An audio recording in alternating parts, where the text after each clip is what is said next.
Monday, August 8th. I hope you guys had a great weekend. Let me get my comments going over here.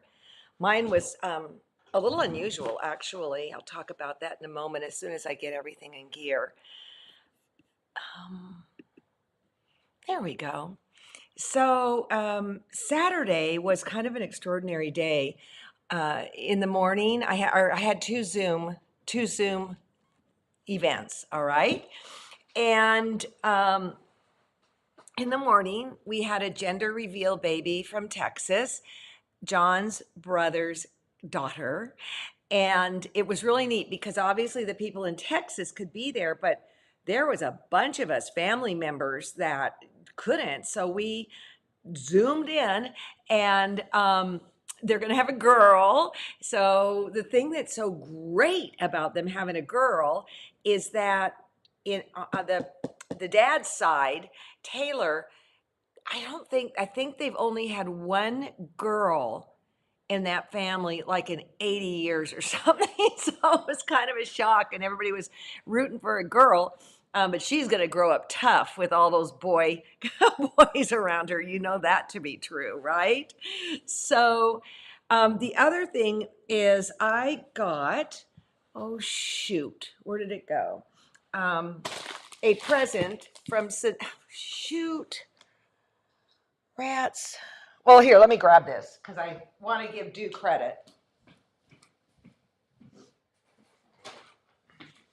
I got a lovely package from Cheryl up in Sonoma, California, with some laces. I mean, there's some really fine pieces in there. You have all been very, very, very, very generous, and I thank you for that. But also, Heidi got something, and this is hilarious. And I hope I get it right. I hope I say it right. Her friend has sells to some foo-foo pet stores up there, and these were sent to Sparrow. They're made of poodle hair. And I'm going to tell you something right now. She could smell it. And so she went crazy just over this. So thank you so much. I mean, I love the lace, but I can only speak on behalf of, did I say Sparrow? I meant Heidi. Yikes. Oh, we all do that. It's horrible. And look, there's even little embroidery on it. Yay! So that really was fabulous. And I'm only doling them out one at a time.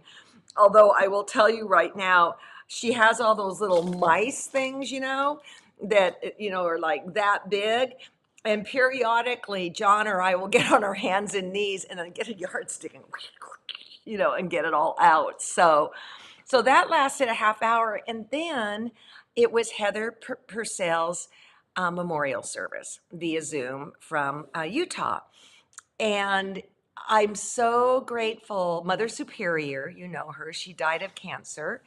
Um, she, her two sons spoke and Bob spoke, and it was uh, amazing. I mean, Heather, I knew she had a very unique life, but she was from Australia.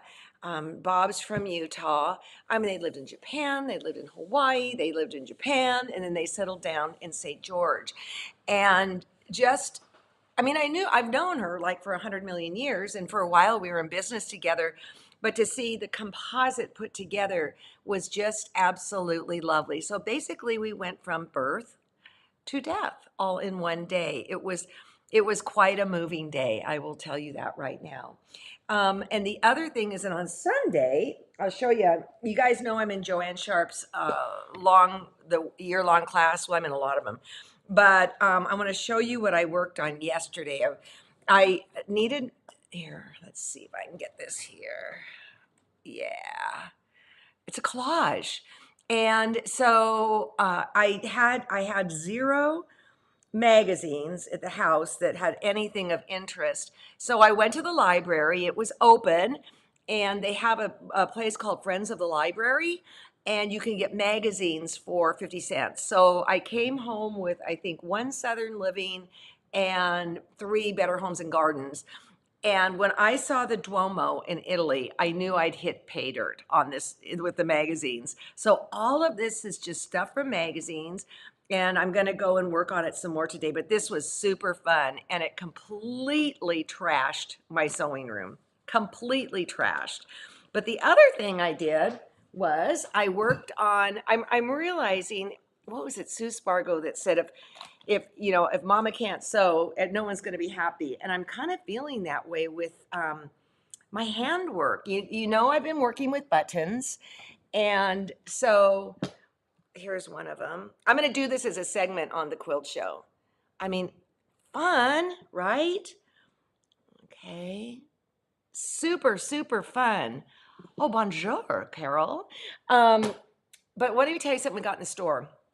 Okay, tons of you have these lap apps, right? You'll have these, and you've probably made your custom cover, right? So they have come out with a wool pad that can go on the bottom, and I didn't know if I would like it or not. It's for, whoops, ironing. I've used it once for ironing, but let me tell you what I am loving it for. I am loving it for when I'm doing French knots and things like that, and I can anchor the needle into it so it doesn't slip around. I'm finding it exceedingly wonderful for my wool applique and my buttons and all that kind of stuff. But if you choose to get one, we do have them in the store. Go to your local hardware store and get something like alien tape. I had never really heard of it. It's I heard it from Bernie and Shelley from Acorn. It's a two-sided fat tape. You just need this in your house. Look at, it's a two-sided fat tape. It's very, very sticky. And this side has a something on it that you peel off like a covering. And so what I did was I just put a little piece of alien tape here and a little piece of alien tape here, so I can take it off. It's not like I went and glue gunned it or whatever. I love that alien tape. So thank you, Bernie, for telling me about that stuff. I probably got it on Amazon, but my guess is they probably have it at your local Ace Hardware or your Lowe's or whatever. And it's a good Christmas present for men. You can't have enough alien tape. Just saying. Today we're going to be talking about needles and threads, but I have a couple things I want to show you first. It's so fun putting these presentations together. So look at that. First place. And unfortunately, your name wasn't included in that email, but we got a first place. And so congratulations so much, so much. There we go. And then Janet had a question. Batting. Okay, they found this hand-pieced Grandma's flower garden in a trunk or something. It doesn't matter. And she was wondering what kind of batting to use for this, okay? So actually, this was not this quilt, but a Grandma's Flower Garden was the very first quilt I did. And I think I shared with you that I wanted batting indicative of the era. And you were right, it's in the 30s, Janet. And it was really tough to hand quilt through this cotton batting. It still had the seeds in it and all of that. So it was tough, especially with Laura Ashley upholstery fabric for the backing. And what I would do is I normally run, now I said to wool for hand quilting, but I probably wouldn't do wool for this. I would find a batting that is easy to needle. Now I know that's primarily cotton. I know Quilter Select has that. And then there's the Dream Cotton that comes super, super thin. Before you baste your quilt, again, needle it and see how it goes through. Batting has come a really long way, but the upshot is, Janet, you want it thin. You don't want it fat. You want it as thin as you can get it, because that's how they would have done it then. And you said you had to practice. No, you don't. You don't have to practice. My first quilt, I had 1 month to quilt it to get my degree in college, my unit, and I didn't care what those stitches looked like. So they were 2 to the inch, period. When I got to the other end of it, it was the size of a bath mat, maybe 3 to the inch. So doesn't matter. You're marking your progress, all right? So, if you want to, after we go through the stitches, which is I think next Monday. Grab a cloth and some batting and play with it, but don't kill yourself trying to get perfect stitches. Not going to happen right out of the barrel. And there's something absolutely wonderful about that, the process of the whole thing. Okay, so in the news, I love that we're doing a Transform Your Quilting series. I opened today's email, and this is for STAR members, or most of the material. And there were two things. One was Marcy Baker on pressing, and then the tip was Libby Lehman's in the single stitch. So I started watching it this morning because we take you directly to where you need to go. So in this case, it's chapter 2. And I started watching it and I'm going, this is really good information. And honestly, we have so much there that it just gets buried. So I'm so happy that our team saw the value in this, and we're going to be pulling up things to transform your quilting experience. So again, that's open to STAR members. Okay. Oh, Marie, it was yours. Okay, yay, the first place ribbon was mine. My first entry in a fair since 1966 and 4-H. Okay, guys, she can't see it, but let's give it to her. Woo! We love those ribbons. I've only gotten one first place in my whole life, so I know how special. And when I got it, I couldn't sleep. So Joan, you did end up watching the whole show. Yeah, you can, but you don't have to if you don't have time. And so I think it's Lilo and Mary Kay putting this thing together because they know the content as well as us. And actually, I would say Lilo knows the content better than anyone.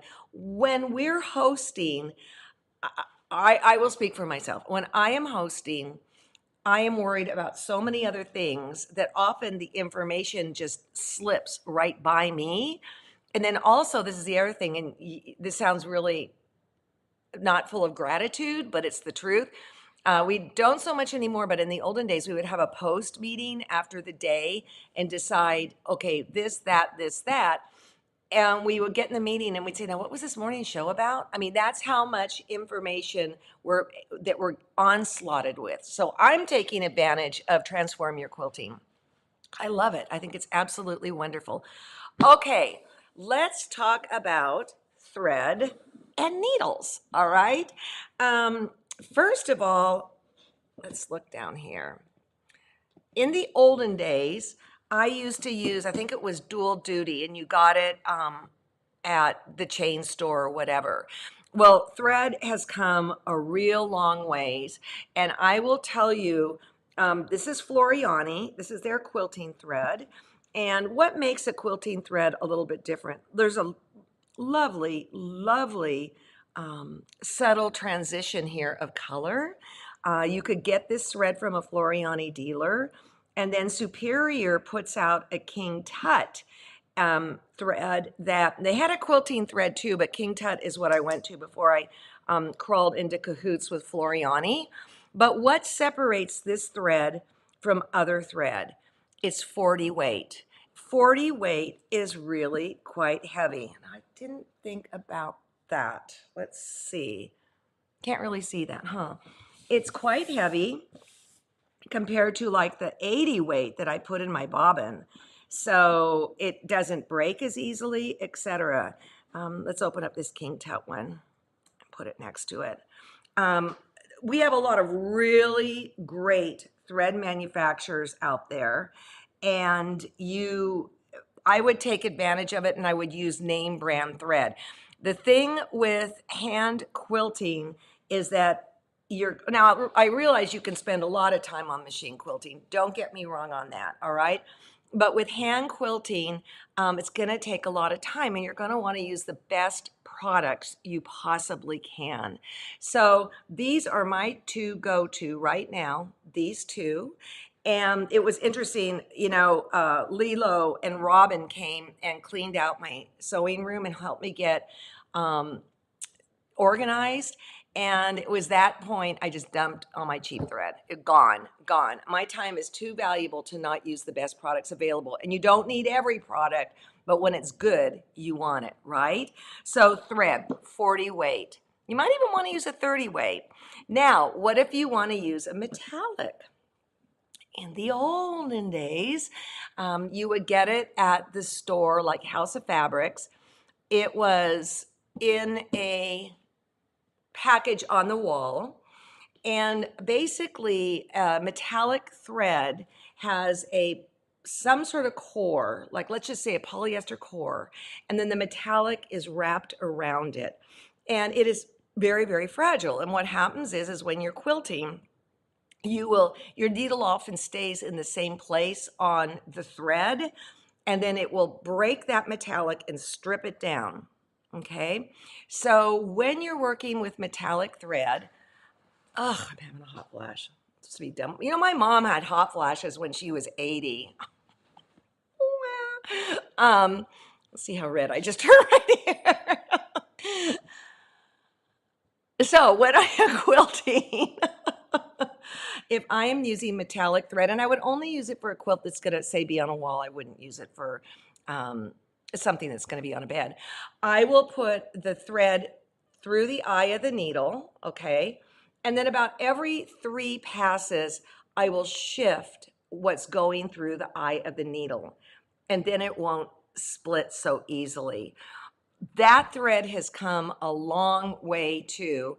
I know Superior has some beautiful threads that are metallics, but basically you want a heavier weight thread. All right? So Joan, you still haven't.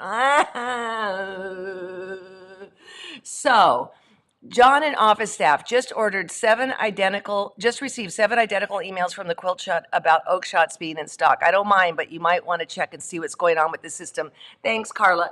We got in just like 12 bundles, and they're already spoken for. So sorry about that. Okay, now needles. That's a whole nother thing. Let's get some needles out here. I have tons. In fact, here's where they reside, in here and in here. They are called betweens, all right? That's just what quilting needles are called. Let me bring this down, and that is not great. Let me try this. Betweens are really, really small. Okay, when I'm doing my wool work, I'm using needles. Probably this would be my go-to needle right here. Okay, I don't even know what it is. It's a Sashiko, but I don't know the brand or anything. But let's just pull out a between. This is a size 10, Richard Hemming. And basically you're kind of hostage to whatever the quilt shop carries, all right? But let's put this here. Okay, that's a 10. See how small that is? What if I bring it up if it's better? A little bit. They're very, very small. They're very, very thin. And basically the idea is the smaller the needle, the smaller the stitches, okay? Okay, and let me get to that in a moment. Let me see if I can remember that because I haven't done a lot of it. Okay, these are clovers. These are 12. They are super small. Let's see, this is a 10. It's a different brand. Let's put it next to it. Whoops. When I started, where is it? There we go. Well, anyways, when I started, I used 7. That's what I used. And 7 is big. 12 is super, super small. All right. So I started with 7s because I'm telling you, they are weird. They are so small when you pick them up, you don't even know. They're just weird. That's what I'm doing. I've been refocusing. I don't know. It just doesn't like this. It probably doesn't like the plastic on here or whatever. I started with larger, which means 7, and then you want to go smaller, which means the number gets bigger. It doesn't make sense, all right? I pretty much landed on liking a 10. That's what I ended up liking. And I have used 11 under duress, like That's all I have. A 12, I can't thread it, and I will bend and break it just like that. I quilt fairly aggressively, okay? And so you'll hear things like, oh, the brand that's my go-to, but it's probably because it's what the quilt store carries, is this one, all right? Now, the one thing you don't want is to get the cheap ones because they're thicker, they're not finely made, and they will they will cause drag. It will not be a pleasant experience. So don't think just because it has betweens on it that it's a good needle. These are not inexpensive. I have no idea what these are now. And it was funny because I haven't hand quilted in so long. I only have this package, all right? This package makes me nervous because when I quilt a quilt, I will go through a whole, got two here, that will last hardly anything, especially when you hit seams and stuff like that. They bend, they break, they do all of that. Way back in the day, you heard, oh, well, if it's bent, it's like it's been broken in and you love it. No, it's horrible. And that's what it has to go to the needle graveyard. I have a little tin that Cindy Needham gave me that I put them in. But another thing I have by my sewing machine is a prescription pill bottle with a hole in it with an ice pick. And that's another great needle graveyard, especially like when your sewing machine needle breaks and stuff like that. Okay, the other thing that can happen, and it happens, is if you're in a hotter climate, or let's just say your hands start sweating, all right, giving off moisture, the needle oxidizes. And what that means is that the outside is getting rotten, it's rotting. And boy, you'll actually hear it going, when you quilt, goes to the needle graveyard. All right. So the upshot is a full quilt like the one behind me probably used a package of these. So when you head into it, I would have 2 packages of these, and then you've got one for safety. All right.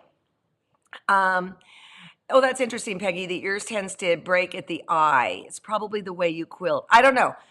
We'll get into quilting next Monday. I'm actually going to do stitches and stuff like that.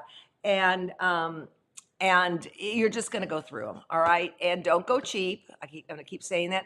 Start with a larger number. I honestly now think 7 is too large. I probably start with an 8. And there are needles out there, like I don't even know what this black gold, specially polished with black plating. Who knows? You might want to get a variety pack, and then you can swing from the larger and go down to the smaller. Okay. Now, as far as big stitch, I haven't done it. All right. I don't think I would want a needle that small. I'm just going on the fly here right now. Okay, you guys. I would probably want something a little bit bigger, like a Sashiko needle, a fine one, so that I could get more stitches on it. Oh yeah, how many stitches? I don't care. And I'll talk about this when you do your stitching. I want even. And once you get the even, the size will come. I had a friend whose stitches were so small, they got lost into the weave of the fabric. Can you even imagine being that small? So, all right, I put my spent needles in a plastic gum container that has a flip lid. Exactly. Oh, that's interesting. Suzanne says a bent needle makes it harder to quilt straight lines. Yeah, it's stupid. I don't even know whoever said it wasn't a quilter. Okay. Right. So, on Thursday, see, I've got everything here. On Wednesday, I'm not going to be here Thursday. Oh, tomorrow I'm going to go in and see the Guapai exhibit with Robin. I'm so excited. My friend Pauline has gone twice, and she anticipates to go 3 more times.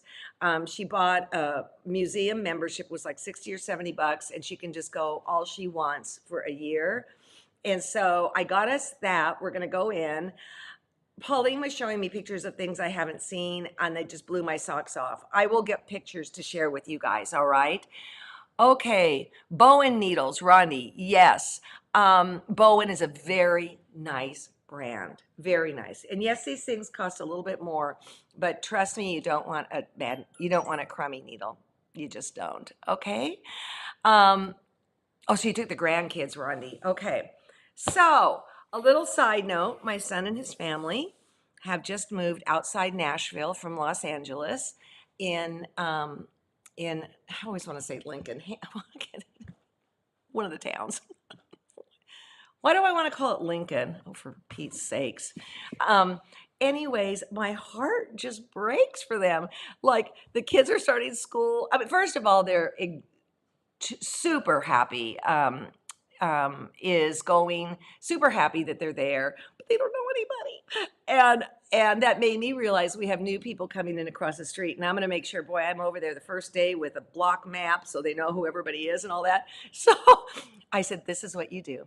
You make a little basket and you go knock on doors. And in that basket, you're going to have a candy or something, and you're going to have your names, the kids' names, the ages, and cell phone.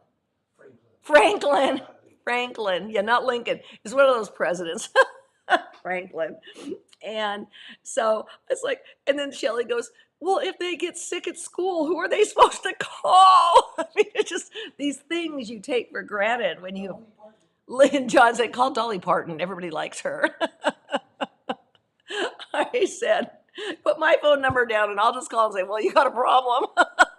So I'm holding a good thought for Joey and Shelly and the two girls, and they are near Nashville, which I absolutely love. And oh, by the way, it's right next to Paducah. It's 2 hours away.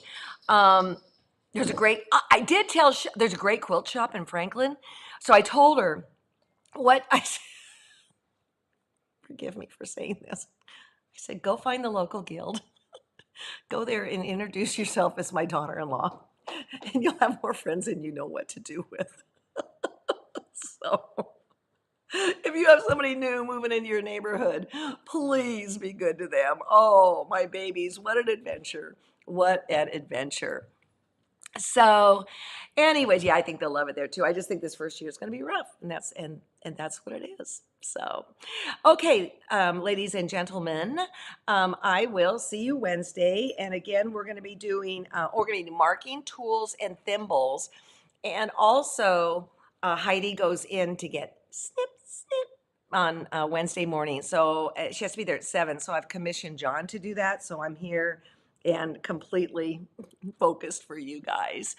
All right, guys. What town? Franklin. Franklin. Oh, and Paducah. What town? If you're talking about the quilt show, you go to Paducah, Kentucky. So I might just be there this April, unless it's during what I think it's during. So blessings to you guys. I so appreciate you choosing time to be here with me. And go look at that Marcy Baker clip. It was this, we take you right from the newsletter. It was on pressing and it was really, really good. And then, of course, Libby did a thing on straight stitch for us. Oh, how we love Libby. Okay, thank you so much. Have a good day. I see a cat going crazy on the other side of the table. And off we go. Bye-bye.